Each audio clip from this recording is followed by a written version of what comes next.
Hey guys, how's it going? It's your boy M.K.S here, back in another video.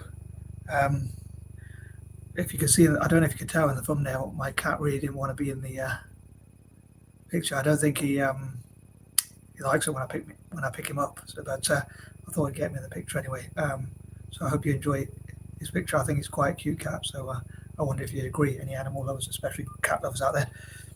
I can't remember how old he is now, but yeah, he's under 1 year old anyway. So he's just a kitten, obviously, but. Anyway, as the title of this video suggests, I want to talk about what the number 23 means to me, as it's the 23rd. And for some reason, number 23 for me reminds me of, or makes me think of, fundraising, charity, philanthropy, sympathy, empathy, and that kind of thing, which to me are two different things, sympathy and empathy. I was thinking like the difference between sympathy and empathy for me is like you can have sympathy for someone you don't like, or even in some cases, like some people might hate someone, but still have sympathy if they went through something really bad. Whereas empathy is something where you can be like happy for someone who does well, because you love them. So I think empathy is more of a loving thing, in my opinion, than sympathy in a way. Although they're both kind of loving. But anyway, I'll probably start off with some negatives, as I normally try and do. Or sometimes try and do at least. I hope people out there enjoy these videos and I don't bore you to death, for instance. And also I worry whether I'm going to be able to get any of these projects or ideas started, let alone do as well as I'd like. I also worry about running out of time. And I think of like a biblical teaching which says like narrow is the path and there'll be more suffering in what's called the final days than at any time in history and things like that. So I have a lot of sympathy and empathy for people, and I wish there was less suffering for people and all living things, including animals. And that's a bit corny of me, but anyway, I thought I'd talk about some of my fundraising ideas. And having so many ideas, a lot of the time I'll get ideas overload when I have too many ideas and thoughts and plans and that kind of thing in my mind. But I try and support this school called the Rare Gem School in Kenya, and I hope to expand that into supporting as many special needs schools or struggling schools generally as well, or both, preferably across Africa and Asia, as well as like all former colonies, especially like Ireland included, and like emerging market economies, like even Latin American countries perhaps, but also schools from disadvantaged areas.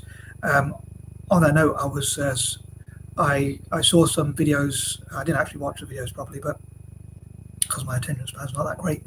But I saw some information about Mackenzie Scott, the ex-wife of Jeff Bezos, obviously the founder of Amazon, and apparently she has raised not just millions or even hundreds of millions, but billions, a few billion for schools. And I think it'd be cool if people like that donated to the Rare Gem School, as well as other special needs or learning disabled or neurodiverse, whichever term you prefer to use, schools, organisations and schools across Africa and Asia, such as Rare Gem and the Dyslexia Organisation in Kenya, which Rare Gem is part of, I think, or connected to, the DOK short, and DAS, Dyslexia Association of Singapore, and others across Africa and Asia. I suppose as an anti-imperialist, I'd really love to support those, and also as someone who wants to support the lowest of the low or the poorest of the poor, I would love to support schools in across Africa and Asia, especially special needs or learning disabled or neurodiverse. Again, whichever term you want to use, schools. Sorry, I'm very repetitive, I know, but especially those types of schools. And organisations across Africa and Asia, but also just generally, like I was watching something on the Celtic FC official YouTube channel where they did work in Malawi. Oh, yeah, Malawi, that's it. And they were saying that in Malawi, I think it costs like $3 or something like £3 to help someone to go through school. So I think it would be cool to fundraise to help as many people in countries like Malawi to get access to school, as well as all over Africa and Asia. In my opinion, I think it'd be cool to do that sort of thing. And I know I talked before about how I'd love to fundraise for the Rare Gem School in Kenya, which is another country where Celtic does quite a bit of work. One of the goals I've got is to give every possible person in developing nations, especially every child, a PC or a laptop each, maybe even a mobile phone where they can ensure that they're kept safe, because they'll be able to call the police if they get in trouble, or they'll be able to, their parents will be able to monitor them and things like that, or they'll be able to call their parents if they get into danger or things like that. And also a lot of technology is learned on mobile phones across in African countries.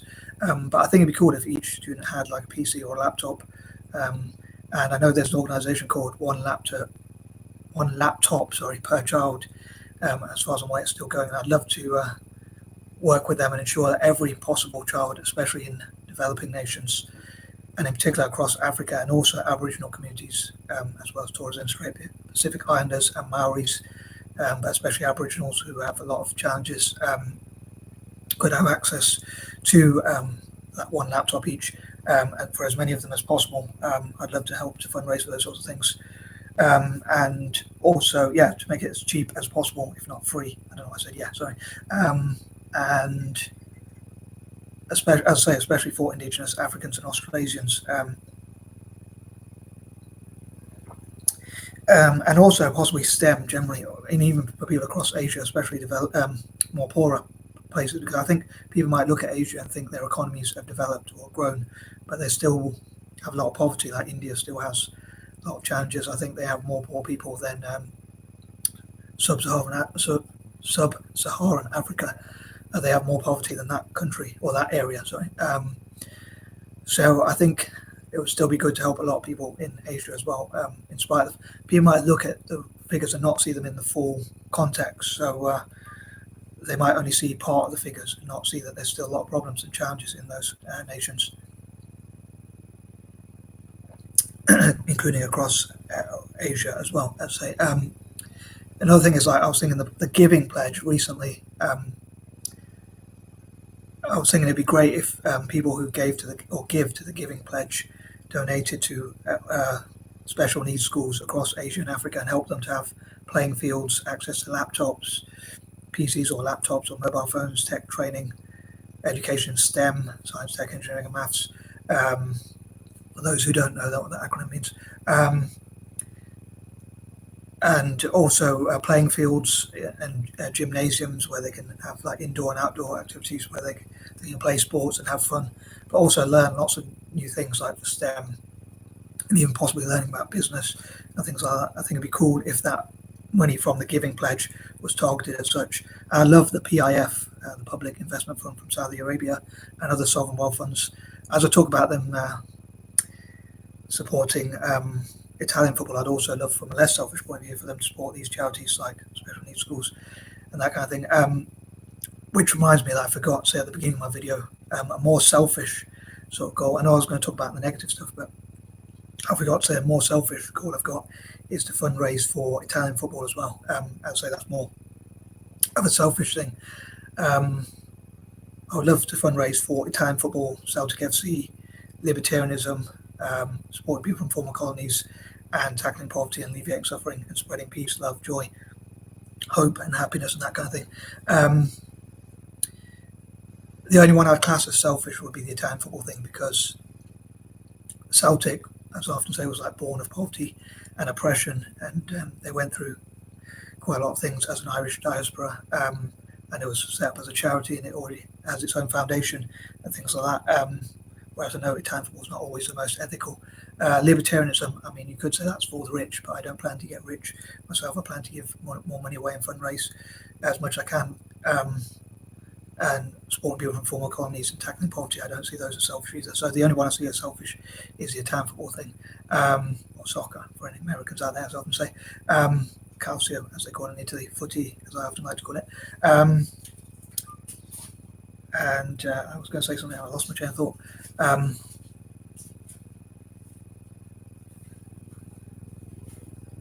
Damn it, I lost my chain of thought, but yeah, I was going to say something, I can't quite remember. But yeah, so I'd love to fundraise for all these good causes, as I say, and I know one or two of them are selfish, or at least the Italian football thing, I think, is a bit selfish, because I know Italy is not the most ethical. But if I remember that thing I was going to say, I'll post in the comments. I know this video's dragged on quite long. For some reason, I stood on my words. I don't know why if I get nervous or whatever. But anywho, I think this video has gone long enough, so I am out. Peace and love.